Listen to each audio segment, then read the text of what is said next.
Hello and welcome back to my channel. It's your girl Ashley. If you notice, there's a different background. I'm actually in a completely different state. I'm on the other side of the country now. I moved back home to the West Coast. I had such an amazing time living out east. It was such a different experience for me and I'm glad that I did it, but now I can have an office and I have a bookshelf. Before, I just had a pile of books behind me and I had no furniture, and it was a wild time. It was a great experience, but I'm glad to be home. So this is my first video I'm filming back, and it is the mid-year book freakout tag. I absolutely love watching these videos. I've been watching them basically all morning and I was like, you know what, let's just do it. I'm gonna make one too.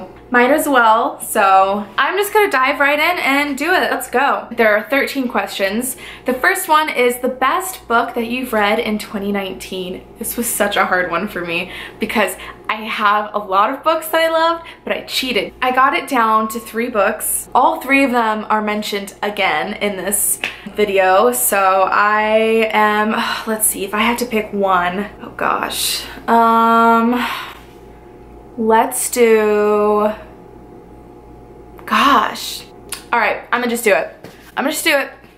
Vicious by V.E. Schwab. This was actually the first book that I read in 2019 and it's kind of just stuck with me since then. I think about it all the time. I think it's just such an amazing book, and the way that it's written, it's like not written in chronological order, and the characters, Victor Vale, Eli Ever, Sydney, the relationship that the characters have with each other, all of the relationships are so complex, and oh my gosh, I swear I could read this like again and again and again, and I'm kind of anxious to read Vengeful because I like this one so much, and I heard that the second one isn't as good, but I definitely want to read that this year. So, but this one would have to be my favorite one of 2019. But I cheated because the next question is the best sequel that you've read in 2019, which was like my second choice for question number 1, and that one was The Wicked King by Holly Black. Oh my gosh, I freaking love this one so much. I know that there's a lot of mixed feelings about the series and the dynamic that the 2 main characters have with each other. I know there's a lot of discourse between that, but oh my gosh, I freaking love this book.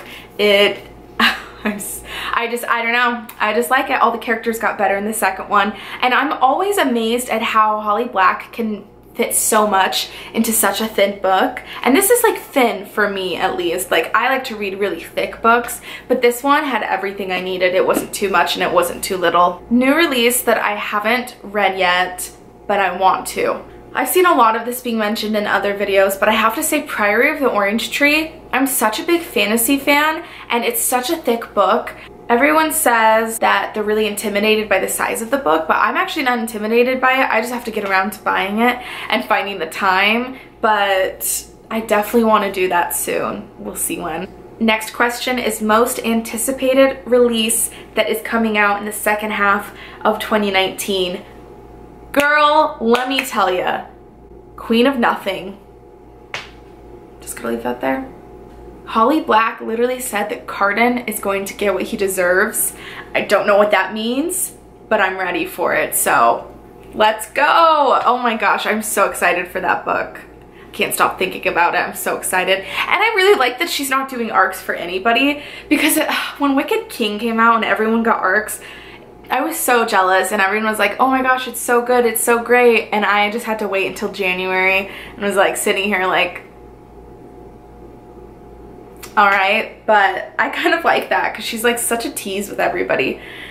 So yeah, I'm really excited for that one. Biggest disappointment. Oh, do I have one for you guys? Just wait. King of Scars, for sure. Because I read 6 of Crows and Crooked Kingdom, both in January, just in time for King of Scars to come out in February. I was so excited because I really liked the Grishaverse, and I really liked the Grisha trilogy and the 6 of Crows duology. And then when this came out and it had both casts kind of in this, I was so excited, and I was just so disappointed. It was supposed to be a Nikolai story. He was like hardly in it. It was mostly about Zoya, and then Nina was randomly thrown in there, and I just didn't, I don't know. Some people liked it, but I did not like it. I was really, really disappointed, and I was sad. Biggest surprise. Dang. Okay. So I think my biggest surprise was how much I actually liked the Six of Crows duology. Like, it's really hyped, and sometimes that doesn't always mean that those books are good. I was a little apprehensive with the duology, but I can't believe how much I loved it. And I guess I'm just a basic bitch, what can I say, but I just loved it so much. Favorite new author. Okay, so I'm gonna do this in two parts. I'm gonna do the favorite new author that I discovered, and then the favorite new debut author. So favorite new author that I discovered this year is Madeline Miller, and she wrote Circe and Song of Achilles. I've read Circe. I really, really enjoyed it. I love her writing style. I love how much she knows about Greek mythology. I just wish that she would write a Hades and Persephone book and also a Medusa book. How amazing would that be? Like, wouldn't you read that? I sure would. So she's my favorite new author that I discovered. And then my favorite debut author of this year would have to be Emily A. Duncan with Wicked Saints. When I first read it, I gave it a 5 out of 5 stars. The longer that I sat with it though, I would have to say probably I would have given it a 4 out of 5 stars, but I kept my rating just because she's a debut author, and I'd rather round up for debuts for authors that are still trying to like get out there, you know? Newest favorite character. Oh gosh, well, I'm just gonna reuse this book. Kaz Brecker, I don't know, there's just something about the way that he cares about Inej, something about like, you know, he's all tough and bad boy, but then he's just a big softie on the inside, afraid of getting hurt. And I just love a good tortured soul. Like, I'm just like, let me fix you. Not in real life, but in books, you know? It's just like, everyone loves a good broken boy in a book. I don't know, at least I do. Newest favorite character. So, I read the first book last year, but I read the last two this year, so I'm kind of counting it. But my favorite characters, because I'm cheating, but they're from the same book, is from V.E. Schwab's The Shades of Magic series. Kel and Lila, I just love them so much. And not even together as a couple, I love them as individuals. They're just sweet little dangerous children with a knife and magic, and like, they're beautiful and I love them so much. They can do no wrong in my eyes, and I would just put them in my pocket if I could. I love them very much, and they're my favorite characters forever. And then books that made me cry, so I have two that made me cry. And it is Conjuring of Light. It's the third book from V.E. Schwab's Shades of Magic series. Yeah, I bawled like a baby multiple times. I don't know why, I just get so invested. And then the second book was The Seven Husbands of Evelyn Hugo. I just got so attached to the character, and then I like put myself, when I read, I like to like put myself in the character's shoes, and so like there's a scene like probably 75% of the way through the book where stuff happens and I just bawled like a freaking baby. It was not cute, but it was okay because I was alone, so no one saw that.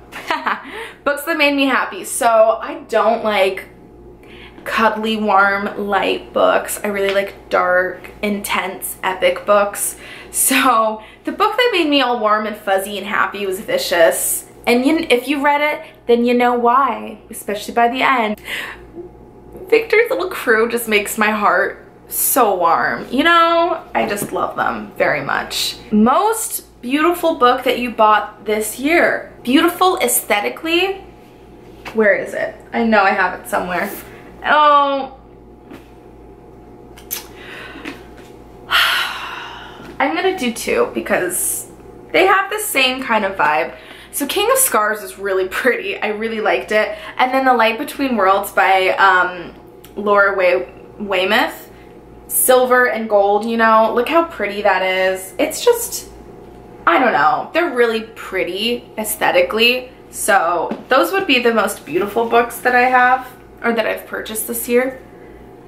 And then finally, I feel like that's more than 13 questions. I might have added an extra question in there.